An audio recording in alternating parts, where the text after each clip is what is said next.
ये कथा है एक ऐसे संत की जिनके भजन में राम की भक्ति थी और जिनकी वाणी में धर्म की ज्वाला, जिनके चरम पड़ते ही मुगलिया सल्तनत की नींव मिल जाती थी, जिनका नाम था श्री मलूकदास जी। श्री मलूकदास जी प्रयाग के पास कड़ा धाम में भजन स्मरण में लीन थे। उसी समय मुगल बादशाह शाहजहां ने अपने दरबार के मौलवियों से पूछा, इस देश में इस्लाम इतनी मेहनत के बाद भी क्यों नहीं फैल पा रहा। मौलवियों ने उत्तर दिया, जब तक हिंदू संतों की जमात गांव-गांव घूम रही है, धर्म का प्रचार कर रही है, तब तक भारत को इस्लामिक राष्ट्र बनाना असंभव है। शाहजहां क्रोधित हुआ। उसने तुरंत संतों की टोलियों पर प्रतिबंध लगा दिया। जहां जो साधु मिला उसे गिरफ्तार कर जेल में डाल दिया गया। कई संतों को यातनाएं दी गईं, कईयों ने मार्ग में ही अपने प्राण त्याग दिए। इन्हीं दिनों मलूकदास जी ध्यान में लीन थे। कुछ संतों ने आकर कहा, महाराज, आप बैठे रहेंगे तो धर्म की रक्षा कौन करेगा। तब श्री मलूकदास जी ने अपने आराध्य ठाकुर सीताराम जी को साथ लिया और 1200 संतों की एक विशाल जमात के साथ शाहजहां के प्रतिबंध का उल्लंघन करते हुए निकल पड़े। संतों का कोई विरोध नहीं कर सका।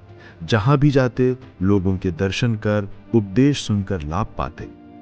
मलूकदास जी अपनी जमात सहित दक्षिण भारत के श्रीकाकुलम पहुंचे। वहां का एक हिंदू राजा धोखे से मुसलमान बन गया था। उसने किसी भी हिंदू को राज्य में प्रवेश की अनुमति नहीं दी थी। जैसे ही मलूकदास जी पहुंचे, उन्हें संतों के साथ जेल में डाल दिया गया।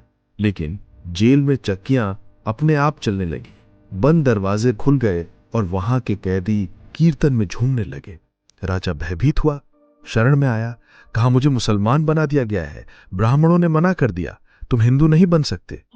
मलूकदास जी बोले, धर्म हृदय की शुद्धता से होता है। मैं तुझे और तेरी प्रजा को फिर से हिंदू बना सकता हूं। राजा सहित पूरी श्रीकाकुलम की जनता जो मुसलमान बन चुकी थी, पंचगव्य से शुद्धि की गई, मुंडन कराया गया, मस्तक पर चोटी रखी गई और लाखों लोग फिर से सनातन धर्म में लौटे।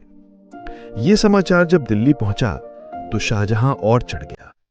जब मलूकदास जी जमात सहित दिल्ली पहुंचे, उन्हें फिर से गिरफ्तार किया गया। जैसे ही वो कारागार में पहुंचे, कैदियों की हजारों हथकड़ियां, बेड़ियां टूट गईं, जेल की चक्कियां अपने आप चलने लगीं। श्री मलूकदास जी ने रात्रि भर कीर्तन किया और भोर होते ही वृंदावन की ओर प्रस्थान किया। शाहजहां उन्हें रोक नहीं सका, लेकिन उसी समय से शाहजहां के शरीर में भीषण जलन शुरू हो गई। वो चीखने लगा, हाय जला, हाय जला। हकीम आए, वैद्य आए, मुल्ला मौलवी आए, कोई उपचार नहीं हुआ। मौलवियों ने कहा, किसी हिंदू संत का अपमान किया गया है, यही इसका कारण है। शाहजहां बोला, मलूकदास जी का अपमान तो किया है, अब वो कहां है।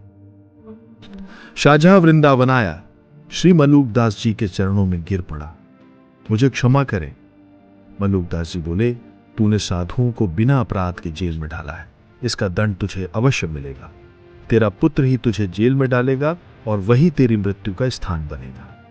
शाहजहां ने श्री मलूकदास जी से विनती की कि मैं शाप भोग लूंगा, मुझे शांति दीजिए। मलूकदास जी ने कहा, मेरी शर्तें मानो। संतों की आवाजाही पर लगाया गया प्रतिबंध तत्काल समाप्त करो। संत किसी में भेद नहीं करते, वे सुखी विचरे, यही धर्म की रक्षा है। और आगे चलकर वही हुआ। शाहजहां का पुत्र औरंगजेब उसे आगरा के किले की जेल में डाल देता है। शाहजहां ने चिट्ठी भेजी, एक सूखी रोटी दे दो और थोड़ा नमक। औरंगजेब ने नमक नहीं दिया। फिर लिखा, थोड़े चने दे दो, पानी में भिगोकर खा लूंगा। औरंगजेब ने कहा, अब बूढ़ा घोड़ा चना खाकर काम करना चाहता है। कोई विशेष जेल सुविधा नहीं थी। वो बुरी अवस्था में दर्दनाक मृत्यु को प्राप्त हुआ।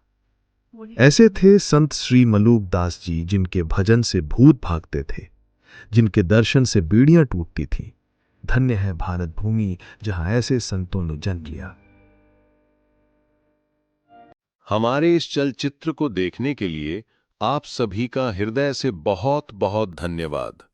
कृपया आगे भी हमारे चैनल से जुड़े रहें।